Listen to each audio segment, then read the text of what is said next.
Selline nüüd on meie uus kaardivaade. Siin on siis praegu näha kõik jaamad, mis meil Eestis maas on. Ehk et võib öelda, et katvus on üldiselt päris hea. Et teil enamasti on siis oma piirkonnas ka siis 1, 2, 5 kuni 10 jaama, kellel kuidas. Ja siinkohal ma nüüd peidangi andurit, ütleme, peidust siit ära. Ja siis me saame vaadata, mis meil siia tekkinud on. Meil on nüüd tekkinud siia alla nurka erinevad kihid. Ja hakkame otsast peale, et meil on aktiivne siin mullakiht praegu. Siis vajutades peale mulla temperatuur, siis meil tekib siuke kena roheline kaar. Aga see roheline kaart näitab lihtsalt seda, et siin on, kuna see roheline värvus iseloomustab 0 kraadi, siis tegelikult siin on mulla temperatuur üle Eesti on suhteliselt ühtlane, sellepärast ka siin ei teki väga suuri erisusi praegu piirkonni. Ja kui me lähme kursoriga nüüd kaardi peal, siis meil ongi võimekus näha üle kogu Eesti näiteks mulla temperatuure eri piirkondades. Ja kaardikihil kuvatavad siis andmed oleme me võtnud ülemise anduri sügavusest ehk 8 cm sügavusest. Ja siin siis ongi võimalik üle kogu Eesti ringi liuelda, et vaadata, et kus on siin on -0,1 ja Kesk-Eestis on 0,4 ehk siis mulla temperatuuride nägemine eri piirkondades. Siis järgmisena on meil mullavesi. Ja mullavee näitajast on näiteks praegusel ajahetkel väga hea ülevaade külmumisest eri piirkondades üle kogu Eesti. Ehk et kui mullavesi, kui meil siin see on nii-öelda kuiv ja kaart on hele, siis mullad seal nendes piirkondades on kas külmunud või siis vahepealses olekus, et hakkavad külmuma. Ja samamoodi saab kursoriga liikuda üle kogu Eesti, näha, mis siin väärtused on ja mida väiksem väärtus seda, ütleme, rohkem külmunud see piirkond on. Et Hiiumaa on siin nüüd näiteks ilusti lahti sulanud viimase päevaga ja Saaremaa siin samuti ja mõned piirkonnad Kesk-Eestis samuti. Mida ma siin nüüd ütleme selle mullakihi juures veel tahaksin näidata, on see, et siin on võimalik vaadata tagasivaatavalt. See on just mullakihis praegusel ajahetkel. Ehk et kui me võtame siit näiteks ühekuulise aja, mis on siis jaanuari algusest, siis ta võtab alguspäevaks siis 10. jaanuar. Ja siin me näeme, et 10. jaanuari, kuna jaanuari algus oli jahedam meil, siis tegelikult siin on muld läbi üle kogu Eesti peamiselt ikkagi läbi külmunud ehk on hele. Ja siis me saame panna play nupuga selle tööle, ehk me saame hakata, kuidas ta nüüd päevade lõikes on hakanud toimetama eri piirkonnas üle Eesti. Kui me paneme tööle, siis me tegelikult näeme siin, kuidas nüüd ta jaanuari keskpaiku sulab nagu lahti, ehk et näete, et läheb kõik sinisemaks. Ja siis tegelikult jälle samuti ta hakkab nagu tagasi, ta mängib seal piiri peal kogu aeg ja nüüd siis veebruari alguseks jällegi hakkab üle kogu Eesti, hakkavad mullad ikkagi läbi külmuma, ehk et läheb nüüd pilt jälle, hakkab heledamaks vaikselt minema. Vot niimoodi. Et sellist asja on võimalik ka vaadata, et kui me näiteks soovime vaadata möödunud hooaega, näiteks üle kogu Eesti või kas või oma piirkonnas, et samad asjad toimivad ka, kui te lihtsalt zoomite sisse, siis on võimalik sellist huvitavat tagasivaadet vaadata, et kuidas on siis erinevad faktorid, kas siis mulla temperatuur näiteks või mullavesi, kuidas need on käitunud läbi kogu hooaja. Mullakiht on siis vaadatud. Siis on meil ka õhutemperatuur mullakihis, mis on siis tegelikult interpoleeritud meie maas olevate jaamade põhjal. Need on konkreetsed punktid siis, mida me mõõdame ja selle alusel on see õhutemperatuuri kiht siia joonistatud. Et see ongi, ta alati ei pruugi kattuda ilma temperatuuridega, aga ta peaks olema ligi lähedane, sest üks asi on mudeldamine ja teine asi on meil konkreetsed jaamad maas. Ja täpselt samamoodi saame üle kogu Eesti jälle kursoriga ringi käia, vaadata, mis temperatuur kuskil on. Nüüd ma liiguks edasi ilmakihi juurde. Ehk meil on tekkinud jällegi kogu kaardi vaates ilma vaatamise võimalus. Õhutemperatuur toimetab siin täpselt samamoodi. Jällegi ilus roheline kaart ja temperatuurid siin samuti kõik nähtavad üle kogu Eesti kursoriga ringi liikudes. Täpselt samamoodi nagu eelmises kihis. Siis me oleme lisanud siia tuulekihi, kus siis tuul on visualiseeritud ka niimoodi, et otseselt peale vaates. Sa juba näed, ütleme, tuule suuna ja kui tekib ka kogemuslik tunnetus, siis tegelikult need noolte liikumise kiirused näitavad ka ära tuule kiirust. Aga ikkagi parem on vaadata siit kursoriga ringi liikudes. Ja samuti me näeme üle kogu Eesti jällegi, kuidas tuule suund ja kiirus muutub ja ühesõnaga, et saab eri piirkondasid jälgida. Ära, mis ma unustasin öelda, on see, et me kasutame Ürno mudelit, norrakate oma ja plaan muidugi on see, et me suudaksime kasutada tulevikus, ütleme, 3 eri enim kasutatavat mudelit, kuna igale inimesele on nagu oma, et kes mida usaldab ja kes vaatab kõiki 3 erinevat. Ja ideaalis oleks, kui saaks need kõik 3 kokku mudeldada, aga see on juba kaugem tulevik. Et praegu me oleme Ürno peal ja siis vaatame jooksvalt edasi, mida me veel siia lisame.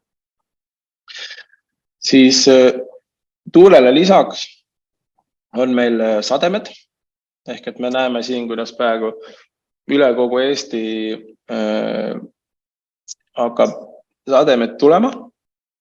Ja siin ühesõnaga, kui te peale liigute kursoriga, samamoodi on näha siis millimeetrid, kui palju sademed peaks praegu tulema. Ja see on siis mudeldatud Ürno andmete põhjal. Ja nüüd on, ütleme, need ilma- ja mullakihid läbi käidud, mida saab siis üle kogu Eesti kenasti vaadata. Nüüd ma liiguks edasi siis näitamaks, kuidas me saame põldu lisada ja kuidas siis, ütleme, satelliitandmeid sisse tõmmata. Kuidas nüüd, ütleme, sellest ilma kihist välja saab minna, kui praegu siuke asi ees on, siis vajutate lihtsalt selle sama sademete peale siin, mis sul praegu aktiivne on viimane, kas või ükskõik mis kihis, ja siis ta läheb nagu tavavaatesse tagasi. Ja mis nüüd on veel lisamine, ütleme, enne satelliidipilti, et kui teil on oma see linnuke siin, kus teie jaam on ja vajutate sinna peale, siis tekib siia ülesse vasakule ka ilma teade, ütleme, ilma info ja ilma prognoos. Ehk et siit on kohe näha, see on kella 10 aeg, kella 10 info, mis on õhutemperatuur, mis on tuule kiirus, tuule suund, pilvisus ja siis ka sademete võimalik. Ja tegelikult on ka võimalik siin väikses aknas näha juba üks 5 päeva prognoosi ja samuti on siit võimalik seda laiendada. Ja siit, kui me hakkame tänasest päevast minema, siis tegelikult meil on 10 päeva prognoos kokku ette. Ehk et esimesed 48 tundi me anname tunni täpsusega, nii nagu Ürno annab, ja sealt edasi siis läheme 6 tunni täpsusele üle. Ja kui me siin vaatame, et siin osad read on hallid, siis see tähendab seda, et need on juba nagu tänase päeva eelnevad tunnid ja siis alates kella 10, mis on nii-öelda tumedamas kirjas ja paremini loetavad, et need on nüüd see, mis on praegu nähtav ja mis on siis juba lähitulevikku. Ja siit siis saab niimoodi minna järgnevad päevad. Ja siis ta siin hakkab 6 tunniseid prognoose näitama. Selline lisaasi. Nüüd liigume sinna, kus ma näitan, kuidas lisada põldu. Ja ma näitan seda siis 3 eri variandis. Ehk et kui me lisame siis põllupiirid sellisele põllule, kus on juba meie mullajaam põllus, siis ta valib automaatselt selle nime, mida see mullajaam kannab. Siis sisestame põllu, kus ei ole mullajaam, kus saab ise nime valida. Ja siis näitan teile, kuidas ka PRIA kaardirakendusest alla laadida õiget formaadis fail, mis siis saab samamoodi automaatselt lisada süsteemi ja see põld tekib justkui iseenesest siis sinna meie kaardile. Nii, ja põllu lisamine nüüd käib niimoodi, et siin on nupp nimega lisapõld. Vajutades sinna peale, tekib meile alla erinevaid valikuid. Ja üks on siis laadi kujundifail, sellega me tegeleme kõige viimasena, aga alustame siis sellest välispiiri joonistamisest. Kõigepealt tuleb aktiveerida see, vajutame sinna peale ja siis tekib siuke ristike teile hiire asemel. Ja ristikesega saab siis niimoodi märkida, et kui te vajutate hiirega peale, siis tekib justkui esimene punkt ja iga kord, kui te hiirega kuskil peale vajutate, selle risti, kus see rist parasjagu on, siis tekib sinna ka nii-öelda järgmine pidepunkt, kus siis me joonistame edasi. Ehk et vajutame siia, siis tekib kogu aeg näete, et punkt tuleb justkui edasi. Ja märgime selle põllu siit. Ma märgin ta praegu niimoodi ära. Ja kui me tahame nüüd põllupunkte siit kokku viia, siis on see, et lõpukohas, et põld nii-öelda ära kinnitada, et piirjoonet paika saada, siis tekib käekujutis sinna ja siis saab sinna vajutada. Lisaks on võimalik märkida ära sisepiiri, mis kui on näiteks mõni metsatukk või mingi tiigike seal sees, siis saab need ka välja lõigata ja selle ma näitan samuti õige pea ära. Siis on samuti võimalik see põld kustutada lihtsalt, kui läks midagi täitsa valesti ja taastamist tegelikult ka viib nagu nulli seadmetesse tagasi ehk et alustame otsast peale. Aga kui põld on kenasti märgitud, siis vajutame salvesta nuppu ja siis tekib meile siia nimistusse kenasti taliraps Tomba Agriman, mis on siis konkreetselt selle anduri nimega, mis siin, või mullajaama nimega, mis seal maas on. Ja vajutades sinna peale, siis tekib siia üles siukene aken. Ehk et on vili on taliraps, mis on võetud selles, mis on sinna märgitud, mis on mullajaama osas on küljes. Siis ta ütleb ka regiooni kohe ära, et see on Saare maakonnas. Ja siis on satelliit on praegu punasega, et ei ole lisatud. Ja lisaks ka muidugi mõõdab automaatselt ära selle põllu suurusi. Ja satelliidi lisamine käib siis siin 3 punkti tagant, kus tekivad erinevad valikud, kus sa saad muuta põllu andmeid, on võimalik siis nime muuta, siis muuta põllu piirjoont, ehk et me saaksime, kui on midagi valesti läinud, me saame neid jooni muuta seal, siis on võimalik kustutada ja kõige alumine valik siis kenasti rohelise lehekesega, siis on satelliit. Ja vajutades sinna peale, hakkab süsteem satelliidi pilte sisse tõmbama. Tähtis asi on see, et kui on põld lisatud, siis see satelliidi piltide tõmbamine võib võtta 5–10 minutit. Ja kui meil on nüüd see põld aktiveeritud, nüüd näeme, et ka siia alla kihtide valikusse on satelliidi kihi valik aktiveerinud. Enne see oli siuke halli kirjaga, sinna ei saanud peale vajutada. Et vajutame peale ja siis on siin see biomass.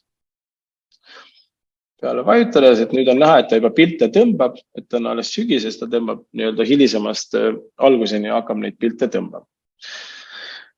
Aga las ta jääb oma pilte tõmbama, et mina nüüd näitan siis, kuidas lisada põldu, siis kus ei ole jaama peal, kus saab ka nime lisada ja siis ka Priast downloaditud failiga. Aga selleks ma lähen nüüd Põlva oma näidispõllule. Ehk et siin lisada põldu, kus jaama ei ole ja kus on ka sisepiir. Algus on täpselt sama loogikaga. Võtame lisapõld, võtame siit välispiiri ja siis joonistame selle põllu täpselt sama süsteemiga siia sisse. Siin saab muidugi sisse korralikult zoomida ja sa saad tegelikult kõik väikesed nõksud ilusti välja joonistada, aga ma praegu ütleme selle detailsusega siin ei hakka väga süvitsi minema. Et siin metsatukad välja lõigata nüüd väga detailideni. Ja Nii. Ja lõpupunktis jälle tekib siis see käekoht, millega siis saab piirjooned ära kinnitada. Nii. Ja nüüd tekib meile valik, kus me saame lisada põllule ise nime. Ehk et varasemalt ta seda ei küsinud, kui meil oli jaam seal põllul, aga nüüd, kui meil jaama ei ole, siis me saame selle nime ise lisada. Et mina kirjutan siia põlva 1 näiteks ja siis on see niimoodi.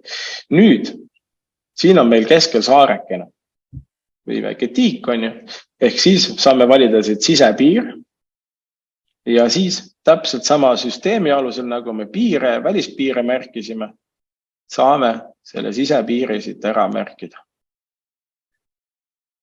Ja paneme siit jällegi, et saada nii-öelda ring kinni, tekib käemärk ja vajutades sinna peale, ongi see koht välja märgitud. Ja seejärel jällegi vajutame salvesta. Nii.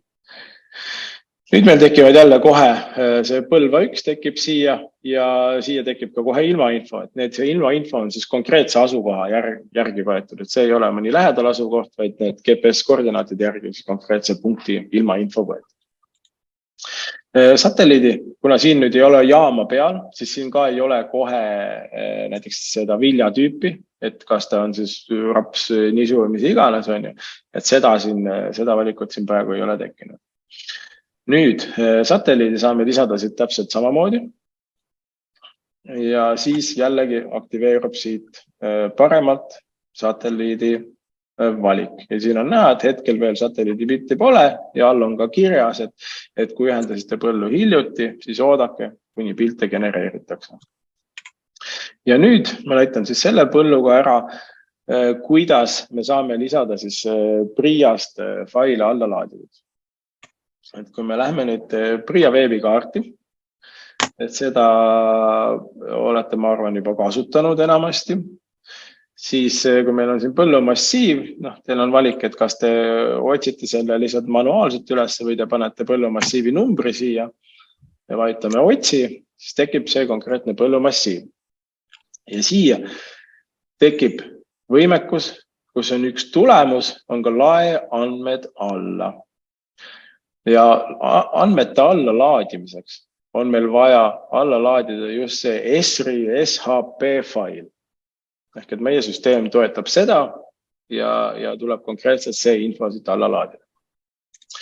Ja vajutades sinna peale, siis tekib uus aken, on ju, alla laadimine, lae alla põllumassiivid. Nii, vajutame siia alla laadimisele, siis igal ühel ta downloadib ja alla laeb selle siis folderid on igal ühel erinevad, enamasti on see downloads folder, on ju, et selle peate ise siis nii-öelda üles leidma. Siis oleme jälle samas kohas, kus me hakkame lisama põldu. Nii, siis on siin lisapõld ja seekord valime siit laadi kujundi fail. Nii, siis tekib meil uus aken, kus ta ütleb, et palun valige .zip fail, mis sisaldab SHP ja DBF faile. Need on kõik selle faili sees juba, mis te alla laadisite, ehk et teil ei ole vaja seal midagi kuskilt otsida ega teha. Ja kujundi fail ja siis ta pakubki teile siit downloads folder ja ma valin selle viimati alla laetud.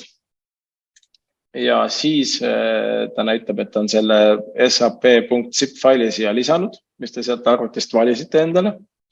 Ja seejärel on valik lisakaardile. Roheline nupp, kui peale minna sellele. Ja vajutame siia lisakaardile. Ohoo. Ise tekkis siia kenasti juba välja joonistatud piirjoontega, et seal PRIA-s on need piirjooned hästi detailideni välja joonistatud, siis siin ka tuleb teda samamoodi väga kenasti, kõik põlluääred on suhteliselt ilusasti välja joonistatud. Ja kui me nüüd salvestame selle põllu, siis tekib meile nimekirja uus põld, mis on selle põllumassiivi numbriga.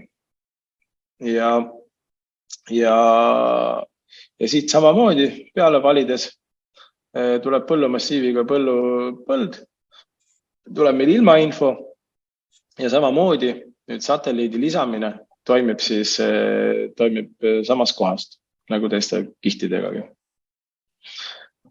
Ja lisame satelliidi ja nüüd siis on jälle piltide ootamine.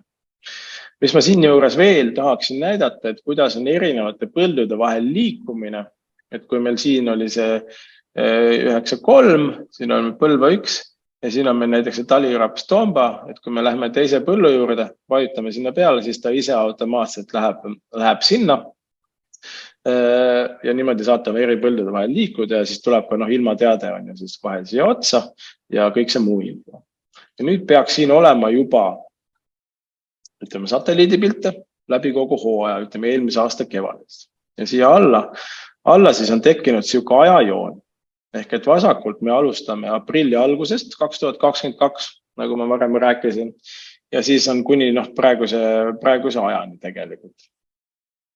Ja kui me hakkame siin nüüd neid satelliidipilte vaatama, et meie tõmbame siis või joonistame siia selle NDVI ehk biomassi pilti. Ja see justkui näitab nüüd biomassi arengut ajas, ehk et selle kvaliteeti selle pildi tegemise ajal. Ja siit me saamegi vaadata, et siin on meil maikuu keskpaik, et kuna 22 kevad oli ju väga hiline, on ju, et siis ütleme, et see biomass on vähesel määral, siit on ka näha ju eri piirkonnad, et kus on tumedam, seal on justkui rohkem arenenud ja kus on heledam, seal on justkui vähem. Ja siit saabki nüüd jälle edasi vaadata, et siit tegelikult joonistuvad eri piirkonnad välja, et ideaaljuhus on see, kus meil on ju kogu põld lõpuks on täiesti ühtlane, on ju, ja sellest tulenevalt näha, et taimik peaks olema ühtlaselt kasvanud üle kogu põllu. Kui me nüüd neid pilte vaatame, siis me vaatame, siin on näiteks 13. juuni pilt, siis siuksed heledad laigud enamasti ikkagi ei näita nüüd, et seal midagi viga oleks, vaid see on seotud pilvisusega. Et kuna satelliidipilt tuleb ülevalt kõrgelt, siis seal on murekohad see, et mõnikord ikkagi pilved või mingid peegeldused natuke häirivad selle pildi korrektset saamist. Ja siin jällegi vaadates siin juba hakkab joonistuma kenasti välja, et ikkagi enamus põllust on nagu ühtlaselt teinud, aga mingid punktid ikkagi on murekohad. Ja seda saabki tegelikult läbi kogu ajaloo siis või läbi aastate on tegelikult huvitav võrrelda neid erinevaid pilte ka erinevate kultuuride puhul. Ehk et kas joonistuvad välja põllu erisused erinevad konkreetsetes piirkonnades. Ja meie nüüd soovimegi seda teha, et kui meil on need kõik asjad ühes kohas koos, sul on ilmaprognoos, meil on siis satelliidipilt sellest konkreetsest ajahetkest ja ütleme, et me oleme jooksval hooajal ja me vaatame ka mulla info, siis tegelikult ju tõsiasi on see, et info, mida me näeme praegu mullast, jõuab ju nähtavaks taime siis värvist, see on ju see, mida see satelliidipilt teeb, jõuab ju seal olenevalt tingimustest paari nädala pärast umbes.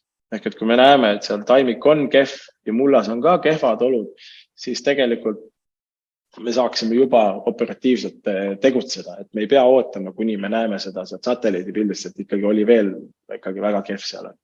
Et see ongi see praktiline väärtus, mida me soovimegi pakkuda.